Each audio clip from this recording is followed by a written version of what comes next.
Olá! Hoje a gente vai mergulhar em um tema fascinante. Vamos analisar como as pessoas e as ideias de um continente que, geograficamente é até pequeno, a Europa, tiveram uma influência tão gigantesca em todo o planeta. A grande questão que vai guiar a nossa conversa é esta: como é que um continente tão pequeno e historicamente tão dividido conseguiu moldar o mundo inteiro? Para a gente entender isso, a gente precisa começar pelas pessoas. E olha, que diversidade, hein? A Europa é um verdadeiro mosaico de etnias. Embora os eslavos, latinos e germânicos sejam os maiores grupos, como a gente pode ver, a riqueza do continente vai muito além desses três. E é essa mistura, com suas alianças e, claro, suas tensões, que a gente vai explorar agora. Ok, vamos mergulhar nisso. Para entender o coração da Europa, vamos dar um zoom nessas três grandes famílias: os eslavos, os latinos e os germânicos. Vamos começar pelo maior grupo de todos, os eslavos. Com 32% da população, eles são, de longe, o maior grupo étnico do continente. Isso dá a eles uma presença demográfica e cultural enorme, principalmente no leste europeu. A gente está falando de mais de 277 milhões de pessoas concentradas ali na Europa Oriental e Central. E aqui tem um ponto bem importante, sabe? Etnia não é a mesma coisa que nacionalidade. Uma pessoa pode ser etnicamente eslava, mas ter a nacionalidade polonesa, tcheca ou ucraniana. A história mais recente de muitas dessas nações, inclusive, está muito ligada à esfera de influência da antiga União Soviética. Agora, vamos para o segundo grande grupo, os latinos. Eles representam 27% da população e têm uma herança em comum muito poderosa: o Império Romano. Os povos latinos estão, na sua maioria, no Mediterrâneo Ocidental, em países como França, Itália, Espanha e Portugal. O que conecta todo mundo são as línguas, todas nascidas do latim. E, claro, aquela herança cultural fortíssima de Roma, que a gente vê na religião, na culinária, no cultivo de uvas e azeite.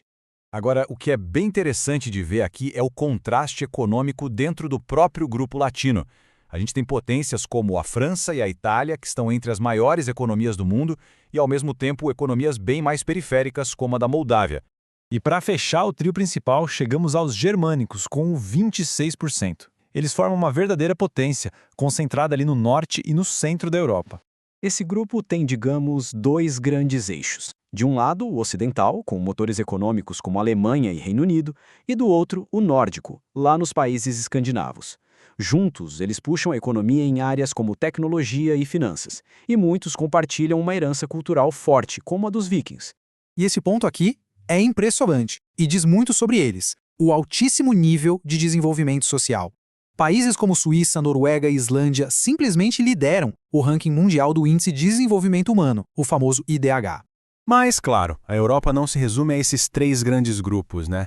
A história do continente é também uma história de fronteiras que, olha, nunca pararam quietas. E para a gente ter uma ideia melhor dessa diversidade, dá uma olhada nesses dois exemplos. Lá no norte, os fino-úgricos, um grupo com uma família de línguas completamente diferente do resto da Europa, que é a base cultural da Finlândia, Estônia e Hungria. E lá no sul, os gregos, herdeiros de uma civilização milenária com sua forte tradição ortodoxa. São duas peças-chave, sabe, essenciais para montar esse quebra-cabeça europeu. Isso é algo que a gente precisa ter em mente. O mapa da Europa que a gente conhece hoje é tipo uma foto recente. Por séculos, essas fronteiras eram superfluidas, redesenhadas o tempo todo por guerras, casamentos da realeza e tratados. Territórios cresciam e diminuíam sem parar. Quer um exemplo bem mais moderno e claro disso? A dissolução da Iugoslávia. Por causa de tensões étnicas e religiosas que antes eram abafadas, um único país se quebrou em vários estados independentes ao longo dos anos 90 e 2000. Isso mostra como essas linhas continuam a se mover até hoje. Ok, já falamos bastante das pessoas. Agora vamos mudar o foco para as ideias, porque foram os conceitos que nasceram na Europa que realmente partiram para conquistar o mundo. A primeira, e talvez a mais fundamental de todas, é a democracia. Um conceito que veio lá da Grécia Antiga e que diz que o poder deve vir do povo. Uma ideia que hoje é a base de muitos sistemas políticos no mundo todo. É claro que, historicamente, a aplicação dela nem sempre foi universal, especialmente nos territórios colonizados. E de mãos dadas com a democracia, veio a ideia de cidadania, aquele conjunto de direitos e deveres que define a nossa relação com a sociedade. Esse conceito deu forma à participação política, mas, assim como a democracia, os direitos plenos de cidadania foram muitas vezes negados a populações sob domínio europeu. A religião também foi uma exportação poderosíssima. O cristianismo, apesar de ter nascido no Oriente Médio, foi organizado e difundido pelo Império Romano e acabou se tornando a maior religião do mundo, com 33% dos fiéis globalmente. E claro, a gente tem que falar do jeito de organizar o conhecimento, o método científico. Esse processo de observar, criar uma hipótese, testar e, se der certo, transformar em lei, foi sistematizado na Europa durante o Iluminismo. É uma ferramenta que, nossa, mudou tudo e hoje sustenta a busca pelo conhecimento no mundo inteiro. Beleza, mas como é que todas essas pessoas e todas essas ideias se espalharam pelo planeta? A resposta está na Era dos Impérios e no legado que ela deixou. Para a gente ter uma noção da escala, esse número aqui é de cair o queixo. No seu auge, só o Império Britânico controlava quase 1/4 de toda a área terrestre do planeta. É muita coisa.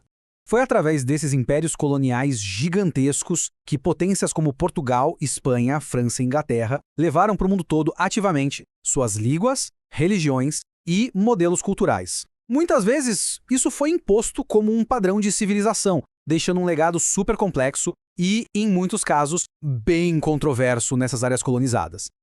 Então, o resumo da ópera é que o legado da Europa está por toda parte, desde o jeito que muitas nações se governam até as línguas que se falam em diferentes continentes.